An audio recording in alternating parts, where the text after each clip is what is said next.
लगातार कोशिश कर रहे हैं बिहार को आगे बढ़ाने को लेकर, इसी मकसद के तहत कल से समृद्धि यात्रा पर निकल रहे हैं, क्या आप कहिएगा? अच्छी चीज है, इलेक्शन खत्म होने के बाद भी अगर इतनी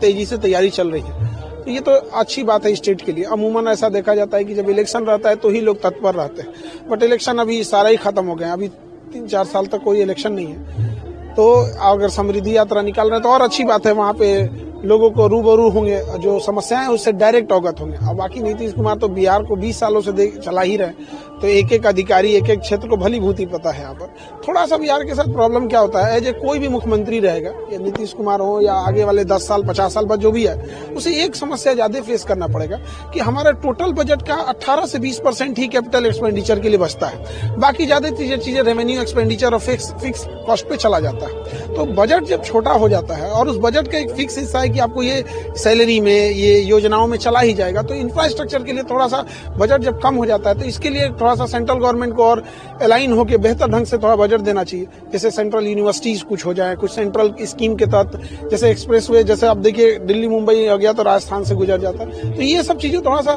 आता है। और छोटा बजट होने के वजह से और इंडस्ट्रियलाइजेशन नहीं होता है तो लोग सेल्फ डिपेंडेंट थोड़ा कम हो जाते हैं, क्योंकि रोजगार का अवसर सीमित हो जाता है। वही अगर देखेंगे एनसीआर, गाजियाबाद और ये सब एरिया वाला या गुजरात वाला, तो वहां पे क्या है कि इंडस्ट्रियलाइजेशन ज्यादा है, तो बहुत सारे लोग प्राइवेट सेक्टर और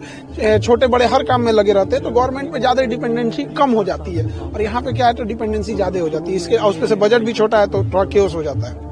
मतलब कि इन खामियों को जो है खास तौर पर थोड़ा सेंट्रल, नेशनलाइजेशन, थोड़ा सेंट्रल